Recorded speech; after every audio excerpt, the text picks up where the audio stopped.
Today, I'll be explaining the slogans of 1984. 1984 is George Orwell's book, obviously, and the slogans are of a party, which is a political party in the book, which has taken over a significant part of the world. Now, the three slogans, which is war is peace, freedom is slavery, and ignorance is strength.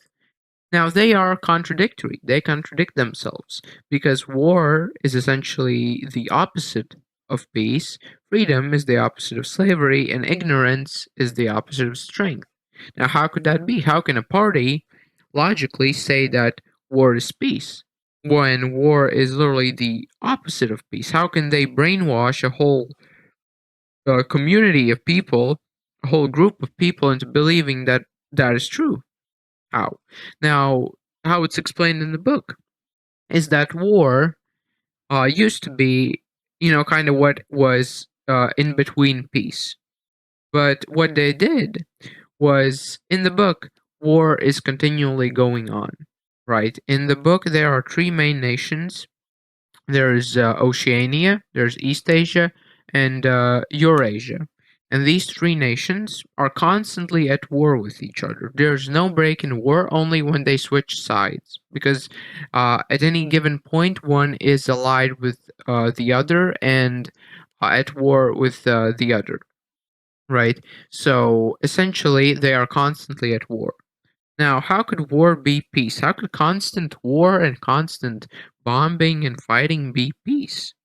Now, in the book, or how the party explains it, is that a perpetual war, which is a war that goes on, well, forever, it becomes the norm, essentially becoming peace. Because, if you wake up 100 days and, all those 100 days, there are like bombs going off in the background, you kind of get used to it, I think. I mean, I haven't experienced it, but at least in the book, they have gotten used to it, right? So when war is kind of the norm, it's your daily routine, it's like a part of your life, it isn't really war or something that's not peace. It's basically peace for the individual, right? I mean, you wake up, you start watching a movie, you drink a cup of tea, and there's a bomb going off in the distance, but those bombs have been going off for 1,000 years. I mean, you really can't say much now, can you? It's like it's basically the norm. Now, the next point, which is freedom, is slavery. Again, how can freedom be slavery? How can that work? Now, here I'm here to tell you guys. Now, freedom, essentially, slavery is the freedom of not thinking. When you are a slave, you don't have to really think. All you have to do is follow a set of instructions, right? You are basically just a tool. Now, obviously, some can debate whether or not that is freedom, but it is the freedom of not having to think, not having to be an individual. It's the freedom of existing as something else other than a human, right? And that's how the party views all humans. In the book, it views the humans as essentially not as humans but as the party. Everything in this book, everything is the party. I mean, that cup of coffee, that's the party. That person making a poster, that is the party. All of them are the party, right? Everything is the party. That's all that matters. Everything you ever will or you will be is the party. Nothing else matters but the party. The laws of physics in this world don't matter, because the only thing that decides anything is the party, right? And in this book, there's this thing mentioned, which is solipsism, which is a real thing, where a person essentially thinks they're the only real thing that exists because everything else is a product of their mind, and that's how the party functions. Okay, I've gotten off track. On to the next slogan. Now, ignorance is strength. Now, how can ignorance be strength? Because ignorance usually strength is associated with intellect, right? The smarter your opponent is, the more dangerous that opponent is. But when you're looking in terms of a totalitarian government controlling people, when you have an army full of ignorant people, you can send those people to do anything. you can send those people into a nuclear reactor that is melting down. You can send them straight into a mine, on a mine. You can just basically make them kill themselves because they are ignorant. And that is the strength. Because when you're looking at 1984, you have to look in the eyes of the party. What is best for the party? For the party, strength comes from people who follow the party, who are the party. In terms of the party, ignorance of the individual is the strength. Because if that individual is an actual individual, if that individual is its own party, it's not a part of the party of NGSOC or whatever. And basically, that creates weakness. That can create rebellion, stuff like that. Basically, essentially, it's just a big form of mind control. Now, uh, there's this thing in 1984 called Newspeak. Now, Newspeak is a language, and it is a language meant to dumb down the general population. So, when they think about anything, let's say you want to go get a cup of coffee, instead of saying, I want to go get a cup of coffee, you would say like one word, like, I don't know, get cough, literally get cough. And instantly, by one word, you can describe that thing. And what this does, it allows the party to control the population by literally shaping the way that the population thinks. Now, I'm not here to talk about the philosophy of 1984. I'm talking about the three slogans. I have explained fundamentally how they can make sense, especially in the eyes of the party. But now I want to talk about a word of Newspeak, which is doublethink. And what is doublethink? Now, doublethink is when you have two contradictory terms, right? For example, 2 plus 2 is 4 and 2 plus 2 is 5. Contradictory, and you believe both of them. That is essentially doublethink. And I think the three slogans of the party are the biggest definitions of doublethink for the individual.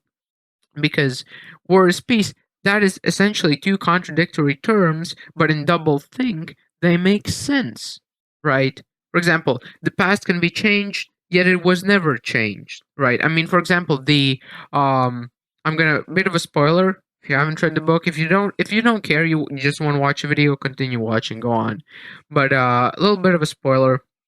Winston Smith, the main character of 1984, works in the outer party, and he works in the records department. And what is the records department?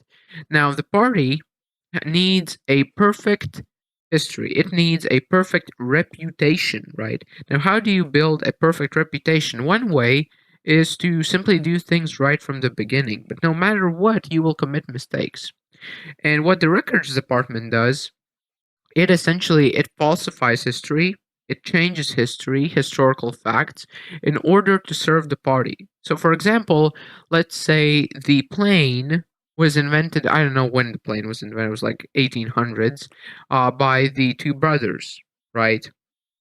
And what the records department does is they change the history books. So instead of, let's say, the Wright brothers creating the plane, Big Brother created the plane. Now, who's Big Brother? That's the main guy. That's the idol of the party. That is the kind of spiritual leader of the party. He isn't an actual person, as I understand it. He is the thing on the posters.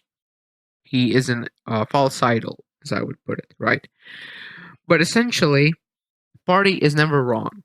And the party is always right, even when it's wrong, right? So basically, doublethink is when two contradictory terms work. Now I have just explained how the three slogans of the NGSOC party work. How and why they work. And I hope you understood it. I mean, I'll be honest. I had to read the book to understand it. At first, I was just being edgy and putting it in my bio and everything, be like, "Oh yeah, I'm so edgy," right? But essentially, I think that these three slogans and the idea of doublethink touch upon a very interesting philosophical idea, and they really put how do I put this, nationalism in ways that a person can really understand it. Now, so how do dictatorships work? Basically, every person is the dictatorship, right? I mean, I don't know. Uh, this book is genius. This is not the book review. This is me explaining the slogans of 1984. If you like my crappy dusty explanation, then leave a like. Please tell me in the comments what you thought. Also, please tell me in the comments what you think they mean, and if this video changed, kind of made sense for you, and now you believe what I said. Not believe, but kind of re- accept what I said. Then tell me in the comments what you thought they meant, and I will be happy to read it and respond. Because I'm really interested to think what many people think. Because I have only had a really small group of people I've talked to, about this to, right?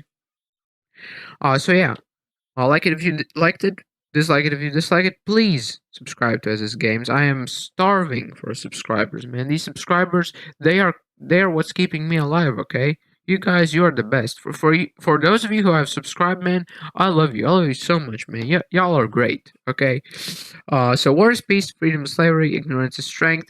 All hail Big Brother, and goodbye.